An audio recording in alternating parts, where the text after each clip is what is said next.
Welcome to Taposhi Education Tutorial. Children, we already comes in the last portion of these chapters. Here we already started the discussion about the dispersal method through various agents. For better understanding, student, I hope you watch the part 7. The wind helps to dispersal. It is the anemochory is one of the most primitive means of dispersal. Wind dispersal can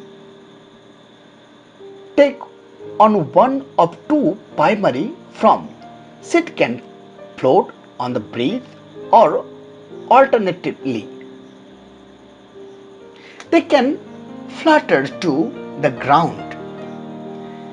The classic example of this dispersal mechanism in the temperate, the northern hemisphere include the dandelions, which have feathery pampas.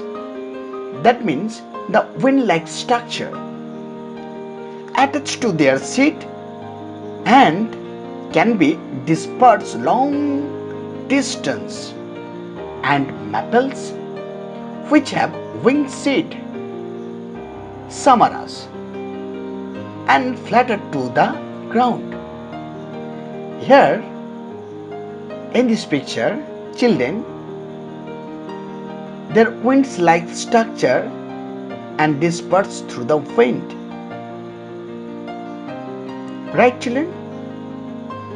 Now we discuss the dispersal by animals and explosion. Dispersal by animal. That means some plants like orange, mango, watermelon have juicy and brightly colored foods that animals attract and like to eat. The animal ate the fruit juicy part and digest. Then the seed dispersed far away. Some plants like custard and mimosa have hook-like structure, stiff hair clinging to furry bodies of animals or the feathers of birds and carried to long distance. Here I given some picture for your better understanding. Now the dispersal by explosion. Some fruits and vegetables burst open and explode when they overripe or become dry.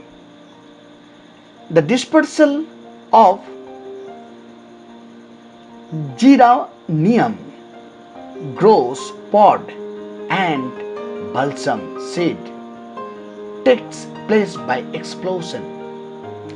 That means overripening the dry and they blasting and their seeds scatter around the plants. In this process, the new plants developed. Okay, children, I think you understood this chapter. I hope you like my videos. So please subscribe my channel, like and share. Click the bell icon for more updates. Thank you for watching. I'll be come the next chapter. Okay, children, goodbye.